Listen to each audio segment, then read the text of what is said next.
welcome to Intro to Python Programming. My name is Iqrah and I will be one of the instructors for this course. Excited for you all to learn the basics of programming and showcase your projects at the end. As mentioned in the introductory message and setup guide, there are a couple of things you need to have downloaded and installed before the start of session 1 so that we all can start learning and writing Python code right away. This video just goes over what you need to have ready before session 1 so that everybody is on the same page. First of all, you definitely need a laptop or a desktop computer to follow along. You can join the sessions and watch the videos on your phone or tablet, but to do the actual coding, you need a laptop or a desktop computer with permission to install things on it. It doesn't really matter if you have a Windows, Mac, Linux operating system.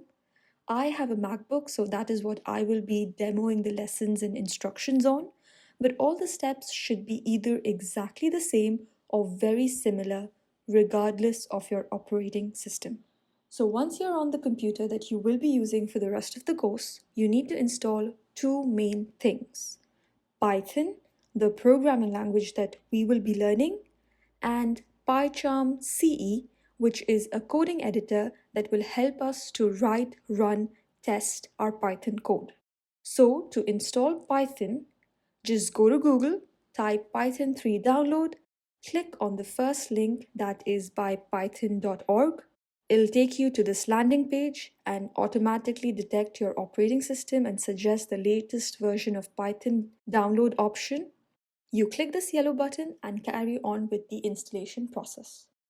In some cases, it could be that sometimes you might have an older operating system running in your computer and you can't upgrade it, so the latest version might not be suitable.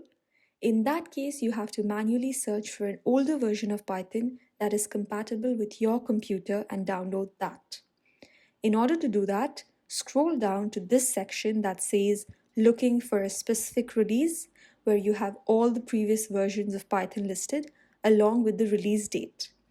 Scroll to pick an older version and click on it. I randomly picked on Python 3.9, released in March 2022.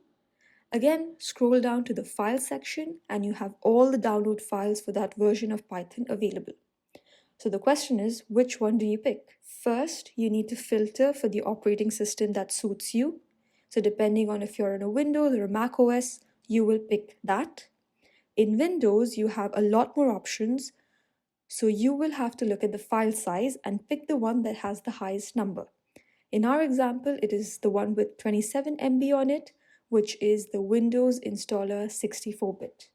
And if you're on a Mac, you will either have to choose between an Intel chip or a universal chip, depending on what MacBook you have.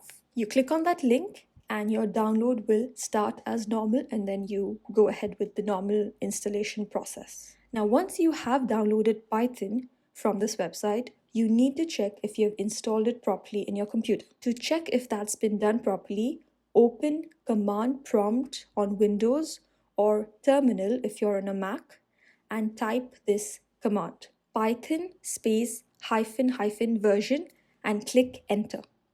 Or if that command doesn't work for you, try Python 3 space hyphen version and hit enter. One of those two commands should spit out a number, the exact version that you've downloaded. So if you get a number, it's all good, you've downloaded Python properly. However, if you're still confused or things don't work as expected, at this stage or at any point of this course, I would encourage you all to first try figuring out a solution using the internet, either by Googling things around or finding a YouTube tutorial. And if you're still struggling, please reach out on Slack so that one of your fellow students or us instructors can help you out. But if a number is shown, good job, you have installed Python 3 properly. So we have our Python programming language downloaded, but we don't have anywhere to write Python as of now. We need to download a tool that can help us write Python code, and there are many options available, but the one that we will be using is called PyCharm. So again, very similar, go to Google, type PyCharm, download, click on the first link by JetBrains. I'll put all these links in the description below. This is the landing page you will come across, and again, the right operating system tab will automatically be detected. The only thing you need to be careful about is to not download PyCharm Professional, but rather scroll down to PyCharm Community Edition and download that, as that is free to use for life compared to the professional version, which is only free for 30 days and not required for this course. So make sure to go to PyCharm Community Edition and click the download button and follow the steps as usual. So once done, again, we need to double check if everything was installed properly. This time, open PyCharm Community Edition on your computer. If you have downloaded the same version as me, it should look like this. You should have an option to click on New Project. That will take you to this window. Here, 3 important things. Decide on the name of your project. It could be anything you want, but it is good practice to not have any spaces in your name.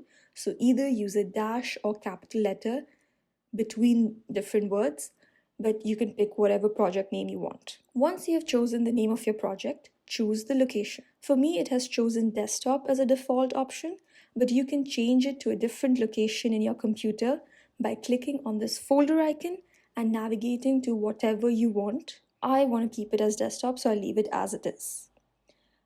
One thing that I will do is after I've selected the location, I will add an extra / and CFG in the location so that this project and any other project that I create is saved inside a CFG folder in my desktop.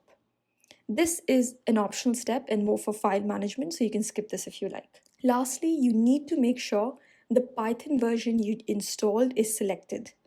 In my case, it is Python 3.12. Yours might be a bit different number, but as long as it's Python 3 point something and has a Python logo on the side, that is acceptable. You can go ahead and click Create, which will now create a PyCharm Python project with all the necessary files for you to write, run, and test your code and follow along in the rest of the course. You can go one step further and right-click on the name of your project you just created and see if you have an option to create a Python file, but we will do this together in session 1, so I will leave this for later. For now, you can come to these bottom left options like Python console, packages, services, terminal. Click on the terminal option and it should show your project name and have a cursor blinking next to it. So again, type the same terminal command from before, either Python space -- version and hit enter, or Python 3 space -- version and hit enter, and it should have the number printed out, which gives us enough confidence that everything is set up properly. So you have Python and PyCharm installed at this point and all set for session 1. Again, if you have any questions or stuck at any point, please try to spend some time searching for a solution on your own. But if you're still stuck, then please reach out to us on Slack for help. That's all for this video. See you in the live session soon.